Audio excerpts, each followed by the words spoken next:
La brecha entre la opinión pública en el mundo judío, entre los que van a apoyar a Israel casi siempre, aún criticando, porque es obvio, también los israelíes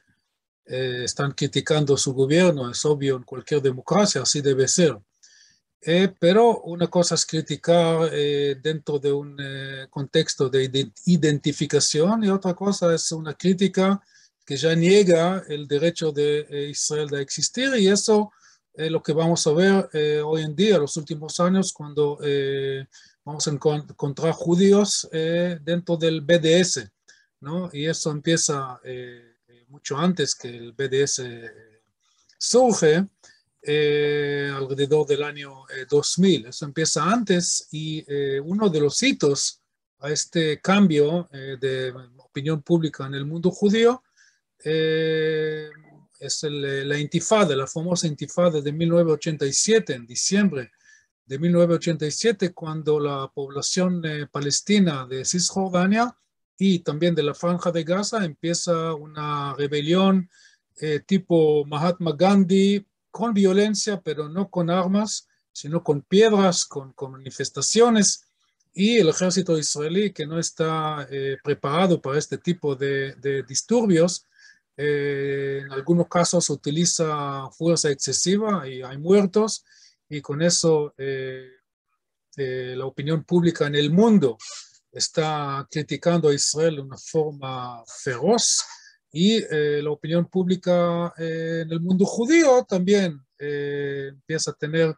la clásica vergüenza que tenían los judíos del siglo XIX, los judíos del occidente, cuando llegaron sus hermanos y hermanas de la Rusia y tenían esta ropa sucia y hablaban yiddish y comían comida muy, muy extraña y cuando iban al templo movían todo el tiempo y gritaban y qué sé yo. Entonces, esta vergüenza que tenía el judío rico con la corbata que iba al templo reformista. Bueno, algo parecido pasa también en este contexto. Claro que la alegoria no es 100%, pero ninguna alegoria es 100%, solamente para dar el énfasis sobre el hecho que, otra vez, una cosa es criticar el gobierno israelí, el Estado de Israel, otra cosa es negar su derecho de existir. Y después de 1987 y por lo menos hasta los acuerdos de Oslo de 93, la opinión pública judía en el mundo está más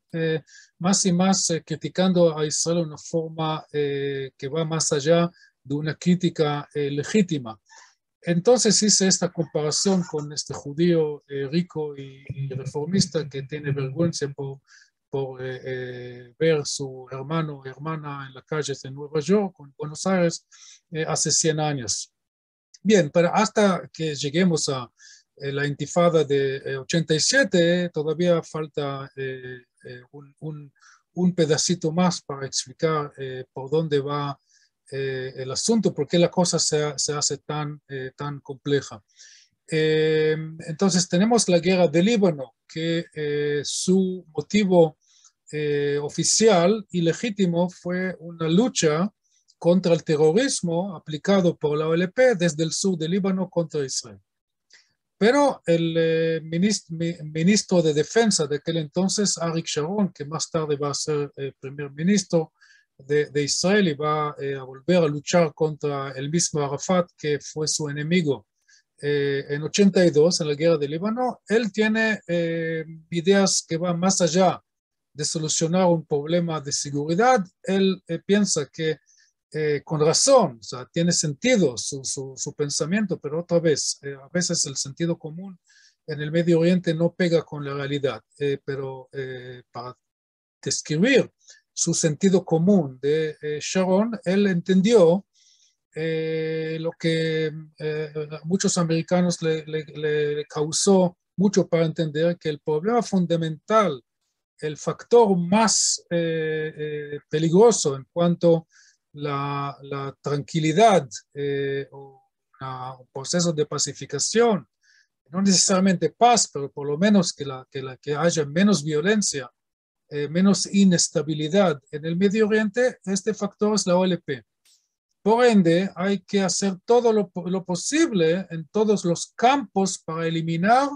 la OLP. Y si no eliminarlo porque no son eliminables, que siempre van a existir, por lo menos hacer todo lo posible para que la OLP tenga lo menos fuerza posible. Cuando la OLP estaba en Jordania hasta 1970, ya expliqué, o sea, podía tener más fuerza al conquistar el régimen de Jordania. Estando en Líbano, que era el gobierno en Líbano hasta hoy, son gobiernos muy flojos que dependen más que todo en este fino equilibrio entre los factores que tienen que ver con Líbano, adentro y desde fuera, es decir, Israel y Siria. Entonces, entendiendo eso, la OLP pudo asentarse tranquilamente en el sur de Líbano y tener su base, su Al-Qaeda, su base que le servía para hacer el terror contra Israel. Entonces, Sharon entiende que la mejor forma de solucionar el problema de la OLP es una cosa, es echarlo, bueno, destruir toda su infraestructura militar. Eso es fácil, pero eso también es reparable en un año. Ya van a tener más equipo y mejor todavía, porque no hay falta de armas en el mundo y no hace falta factores como Siria o como la Unión Soviética o Irán más tarde que va a alimentar todo lo que quiere fomentar terror con armas. Entonces, primer paso es eliminar la infraestructura militar. El segundo paso es echar Yasser Arafat de Líbano y o sea, Israel logra a través de un acuerdo con los americanos, etcétera, de que Arafat salga de Líbano. Entonces ya es la segunda etapa. La tercera etapa, que sería como la etapa final, es ayudar a las fuerzas positivas y progresistas relativamente, ¿no? En Líbano, subir al poder, firmar una paz con Israel y con eso ya Líbano va a salir del círculo de la violencia, igual como lo ha hecho Egipto unos años antes. Y vale la pena mencionar en este momento que solamente en abril de 1982, es decir, 2 meses antes que empieza la guerra de Líbano, solamente en abril de 82 se completa el compromiso de Israel de salir de Sinai, porque la paz se firmó en 79, pero la retirada de las fuerzas israelíes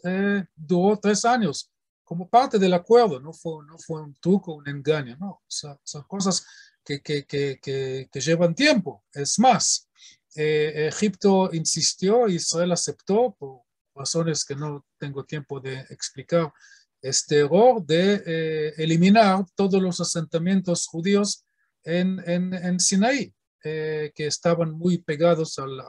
la frontera de 1906 y podían negociar, hacer un canje de territorios y eso fue el problema. Pero bueno, solamente para mencionar que la paz con Egipto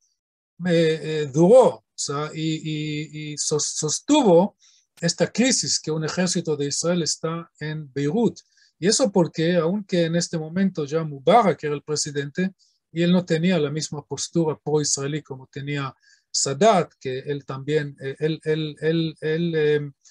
prohibió la venta de material antisemita en las calles de Cairo,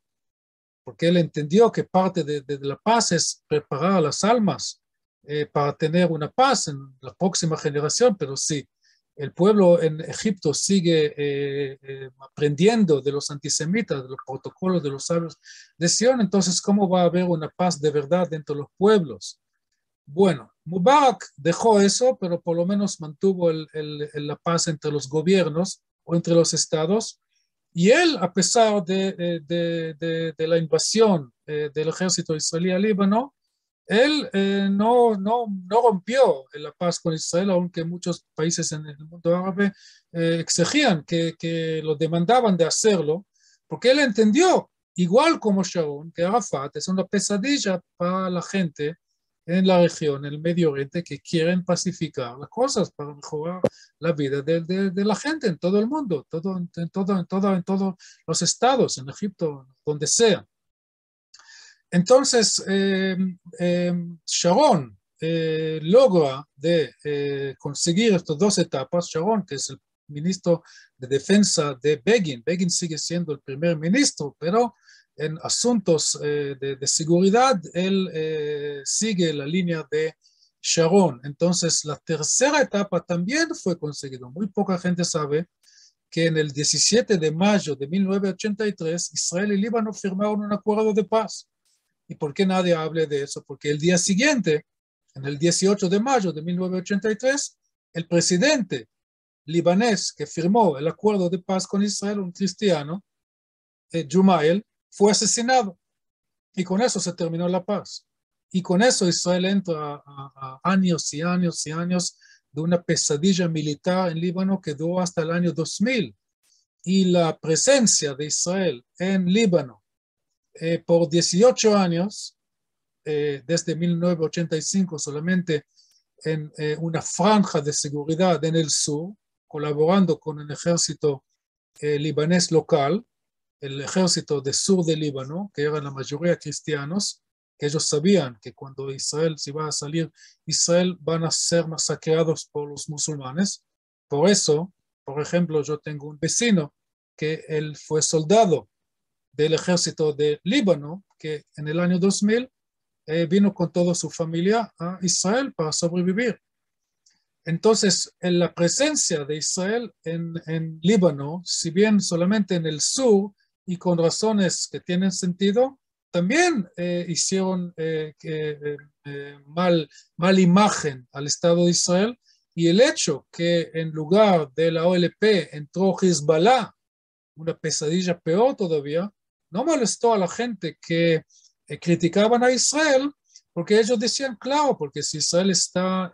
teniendo su ejército dentro de un país soberano, ¿por qué vamos a apoyar a Israel? El hecho que Hezbollah es un brazo de terror de Irán, eso no le molestaba. Y cuando Israel sale en el año 2000 para no dar más pretexto al Hezbollah a seguir matando a sus soldados, alrededor de 1000 soldados israelíes están perdiendo su vida en Líbano en esta época. En el año 2000, Israel, bajo del gobierno de Barak, decide retroceder todo su ejército a Israel. En este momento, Hezbollah encuentra otro pretexto para seguir la guerra. Y en el año 2006 tenemos la segunda guerra de Líbano, que el golpe que recibió el Líbano y el Hezbollah fue tan grande que hasta hoy estamos hablando de 15 años de una tranquilidad, pero es una tranquilidad parcial porque Hezbollah sigue armándose y tiene por lo menos 100.000 misiles y están esperando al orden de Teherán, de Irán, para aplicarlos. Y con eso vamos a tener, dicen los expertos, miles de muertos en Israel, civiles. Entonces, tenemos, es una otra parte de la realidad en el Medio Oriente. Pero ya llegamos a 2006, así sin darme cuenta, y tenemos que volver a los años 80. Los años 80, en Israel hay gobierno de coalición, se llama en hebreo gobierno de unidad nacional, cuando en realidad esta unidad hace que casi no se pueda hacer nada porque los gobiernos que están compuestos de 44 diputados de la derecha y 44 diputados, doy un ejemplo nomás, porque pero más o menos fue así, de la izquierda es un gobierno muy estable porque hay 120 diputados en el Parlamento israelí, pero este gobierno que es muy estable no puede hacer mucho porque la derecha está frenando la izquierda y la izquierda está frenando la derecha en los asuntos que le importa a cada uno de los lados. Pero la alternativa es un caos y eso nadie quiere. Entonces, con eso estamos llegando al año 1990, cuando este gobierno cae, el gobierno de unidad nacional, y tenemos solamente una coalición de derecha que otra vez hizo que en el mundo judío más crítica contra el primer ministro de aquel entonces, Yitzhak Shamir, que él se obstuvo de hacer grandes pasos, menos en el campo del conflicto. Y por casualidad, por supuesto, no fue culpa de él. En agosto de 1990, Saddam Hussein decida de invadir a Kuwait, porque para él este país no existe, no tiene derecho de existir, y en enero de 1991 destalla la guerra del Golfo, Israel queda afuera, esperando que la coalición sin antecedentes de fuerzas de todo el mundo, Argentina también participó en la guerra del Golfo, mandó 2 aviones de cargo, entonces coalición entre países del todo el mundo, Estados Unidos por supuesto, pero también países árabes, hasta Siria participó en la coalición contra Saddam Hussein,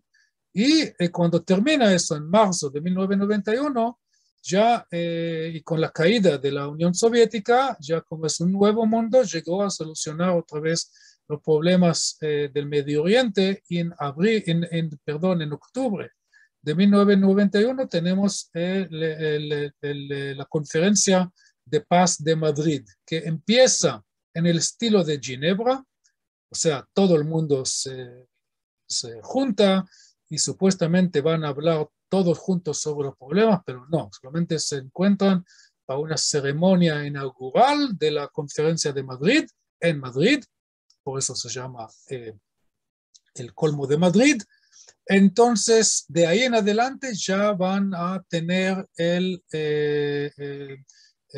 los pasos diplomáticos en una forma bilateral, como siempre fue la demanda de Israel. Entonces, arman grupos de trabajo. Una delegación de Siria para Israel, una delegación de Jordania con Israel, y una delegación jordana-palestina con Israel para tratar el tema de los palestinos. Otra vez, repito, en 1974 decidieron que solamente la OLP tiene el derecho de representar el pueblo palestino, pero sorpresa, sorpresa, en 91, fines de 91, 17 años más tarde, otra vez Jordania vuelve, pero no sola, sino con palestinos. ¿Y qué tipo de palestinos? No la OLP, sino palestinos de Cisjordania que eran y seguían siendo los líderes de la intifada que empezó, con eso estoy volviendo a la intifada, de 87, porque la intifada de 87 duró hasta la conferencia de Madrid, duró prácticamente en el año 88, 89 y 90,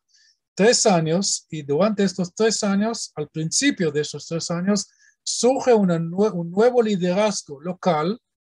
que, aunque ellos lavan la boca, que ellos dicen nosotros también somos OLP, pero en realidad no son de la OLP, son personajes locales que entienden que llegó el tiempo de solucionar el problema con Israel y encontrar un término medio para mejorar la vida de los pobres palestinos, que siguen siendo muchos residentes de campos de refugiados que fueron construidos ya en 1948. Entonces, en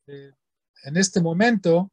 histórico, fines de 91, principios de 92, empieza un proceso político interesante,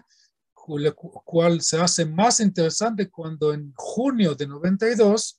se hacen elecciones en Israel, y otra vez la izquierda sionista, sí, existe tal cosa. Yitzhak Rabin vuelve al poder, porque él ya fue primer ministro en 74 hasta 77, y vuelve al poder, y hasta que él fue asesinado en octubre de 1995, él trabajó para adelantar estos composiciones diplomáticos, es decir, estas delegaciones conjuntas de Siria, Israel, Jordania, Israel y Jordania, Palestina, Israel, para tratar el tema de los palestinos. Y él prometió al público israelí que dentro de un año, él subió al poder en julio de 92, él dijo dentro de un año ya vamos a tener un acuerdo de paz. Él pensaba en aquel momento que él va a lograr tener la paz con Siria, suponiendo que si ellos fueron parte de la coalición contra Saddam Hussein, perdón, entonces ellos cambiaron su forma de pensar, lo cual fue totalmente equivocado, y por eso eligió el otro camino, es el camino de Oslo. Y de eso vamos a hablar en la próxima clase. Gracias por escuchar. Hasta la próxima.